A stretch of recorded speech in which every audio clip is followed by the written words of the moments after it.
Hello, my friends. Today's story is called From Fury to Flow on Federal. There is a street linking my home and my partner's home called Federal. It takes about 12 to 15 minutes driving down Federal to get to my partner's place. I make the drive fairly frequently, several times a week, back and forth. And in the Denver area, there are all sorts of driving perspectives, if you will. I'm one to believe that we stay in the right lane unless we're passing in the left. Many people along Federal do not abide by this, and I find myself furious. And so I sort of, in a joking way, labeled the Federal trip the Fury on Federal, because I find myself sort of backed up with habits of road rage that I learned from watching my dad scream at people and swear at people, and in the worst moments,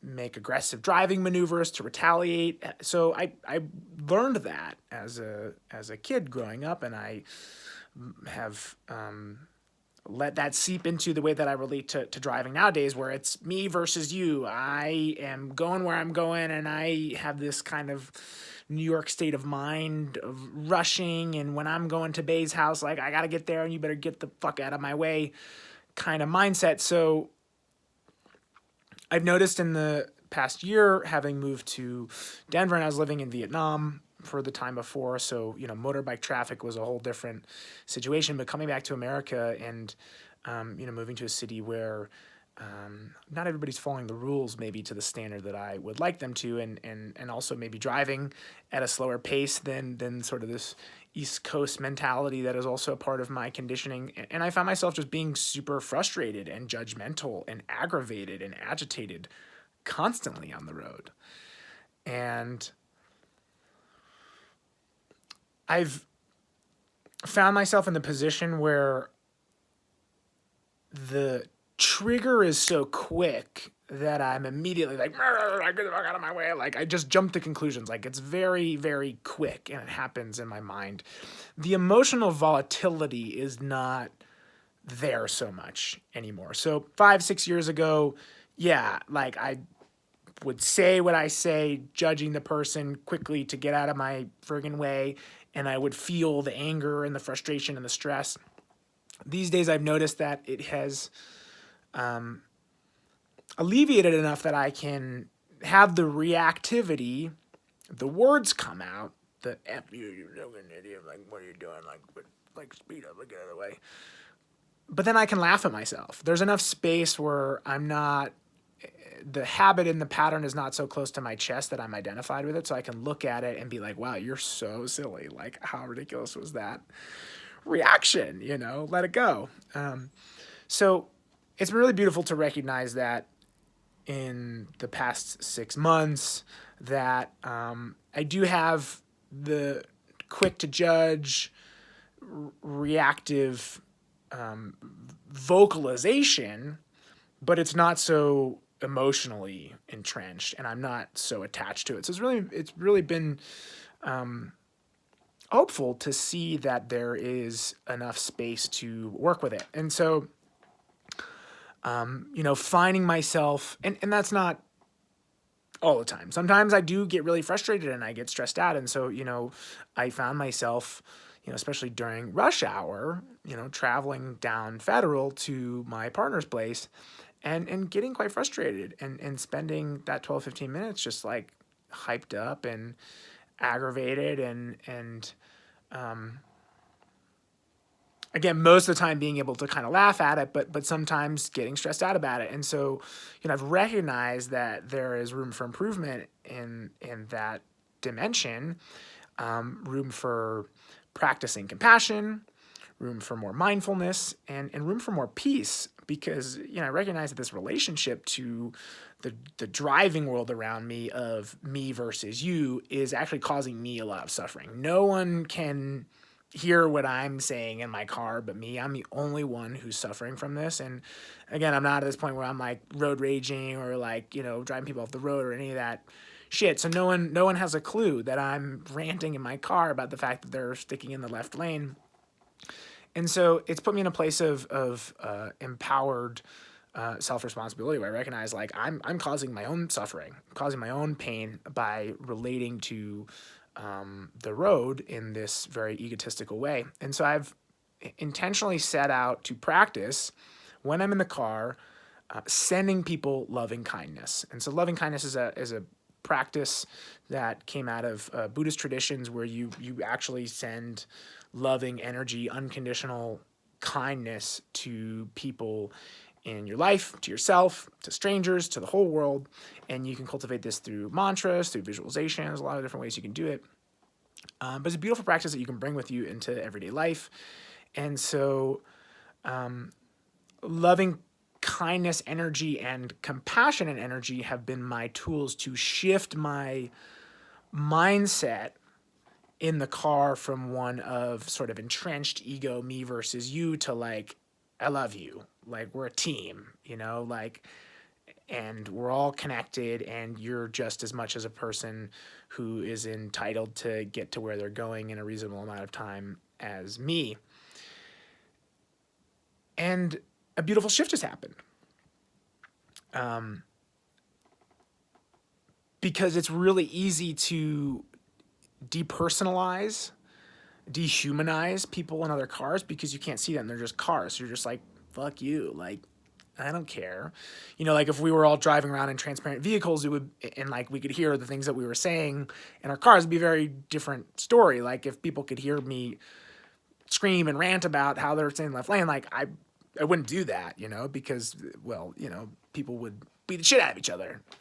And, socially conditioned the way that we are, like there's, and the internet's the big example of like, well, it's a lot easier to talk shit from behind a keyboard than it is, if you're face to face with someone. So we have this unique sort of placement in our vehicles where we, can talk a lot of talk, and not have to walk the walk. And so that creates, I think this very egoic driven world of me versus you. And again, that's created this suffering, this frustration, this stress that I have personally, intentionally sought to remedy and to relieve. And so the loving kindness practice has shifted the mindset from a world of it's me versus them to seeing our interconnectedness, to seeing the humanity, the common humanity in other people, and relaxing this anger and this fury. And, one of the things that I say, I like start like actively trying to look at things as like, we're all a team, like we're all like, it's very easy to think of, I think the perspective that I've typically driven with is I'm going where I'm going as fast as I possibly can, and you better get out of my way, to like, we're all going, and like, we're in this stream together and we're all going, at least when you're on, a highway, you're all going in the same direction. Like we're all going somewhere, like, let's go together, and this is maybe an appropriate time for the quote. If you want to go fast, go alone. If you want to go far, go together. And that's true on the road. We are going together. And so this more we mindset has really just allowed for the softening of that just like embattled tone that I bring into the car with me so frequently. And there's this really beautiful moment that I had a few weeks ago where I really saw mindfulness in action, so like actively trying to change this story and the pattern of this, egoic, frustrated relationship with the road, the people on the road around me, to one that's more, open and at ease. I have to pause in those moments where that, again, I spoke to like that trigger being so ingrained and quick and, at least being to the point where I'm not so identified with it, but it does come out very impulsively. I always get them mixed up. And so a few weeks ago, I noticed myself yapping at someone for taking, from an objective point of view, like a very, reasonable amount of time to make a right turn. And I caught myself by like, hurry the fuck up. And then I, realized in that moment with mindfulness, what was happening was that he was just being careful, making a turn that was a bit dangerous. And there was understanding and there was compassion and there was less disconnect and more peace. Because instead of just criticizing and judging and pushing this person away and making it me versus you and ego and yada, yada, yada, and frustration and anger, just perpetuating that, like I chose a different pattern. I fed a different neural pathway in that moment. And it was a beautiful moment because I saw it in real time. I saw my mind want to go that way and then shift to this more soft, understanding perspective. And then I just felt myself relax. Like I wasn't so bothered.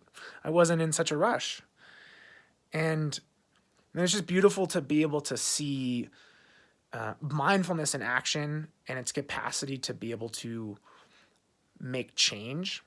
Because really the only way we make change is where we make new choices in the moments where patterns are very heavily conditioned and our reactivity to the world around us dictates that we go the same way that we've always gone, which is to that me yelling at this person and instead choosing something different in that moment, which is to understand and let it go.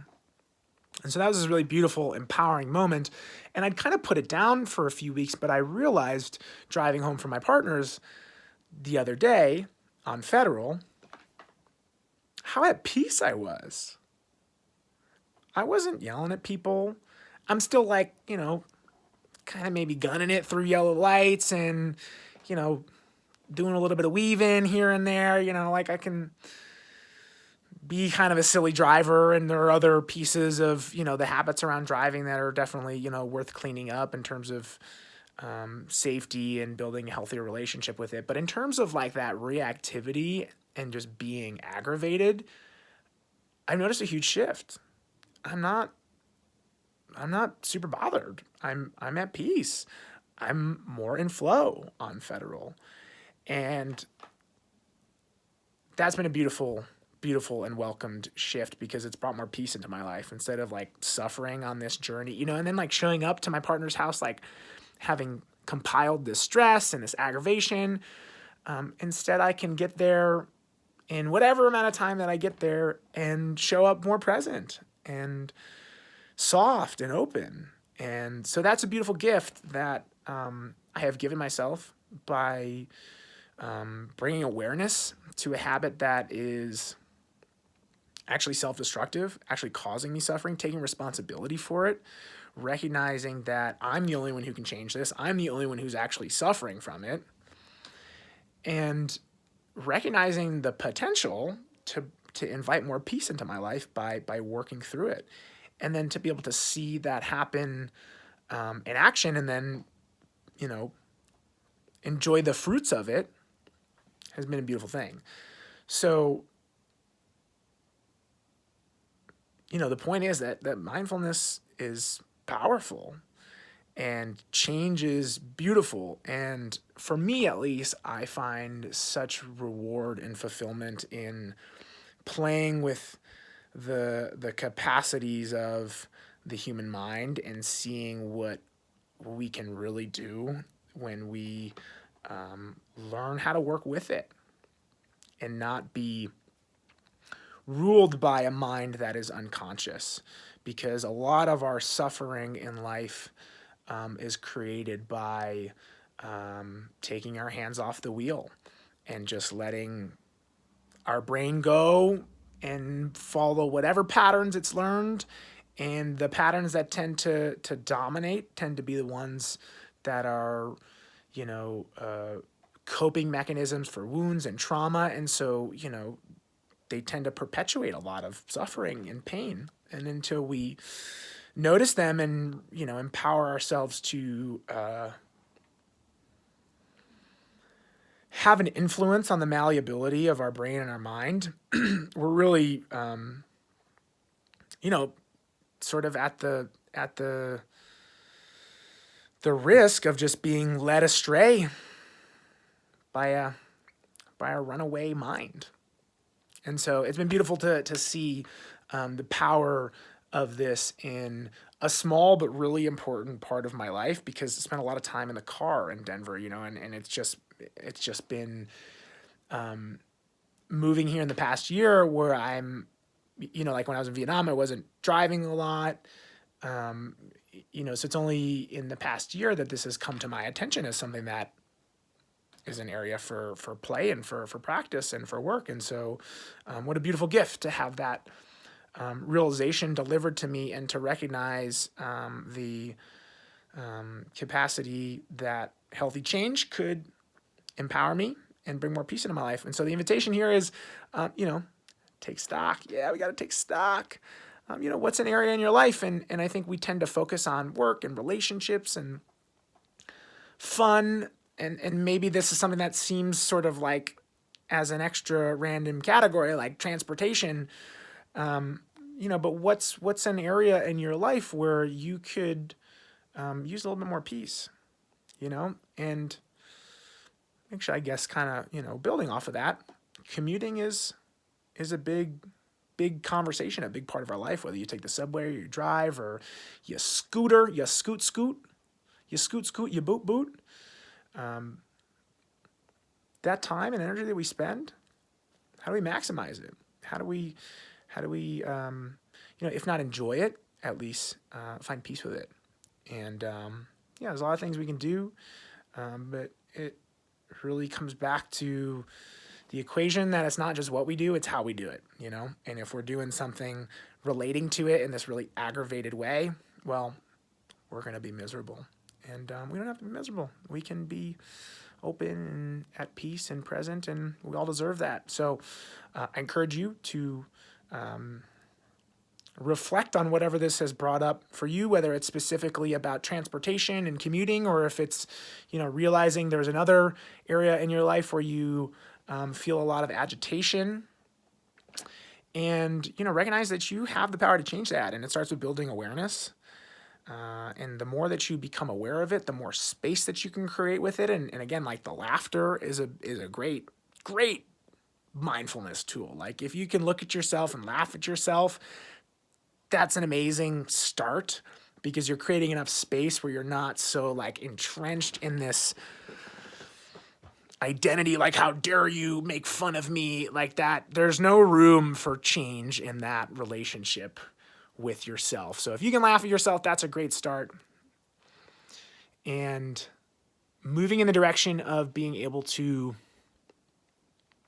choose something different in the moments where our patterns have always dictated a certain reaction.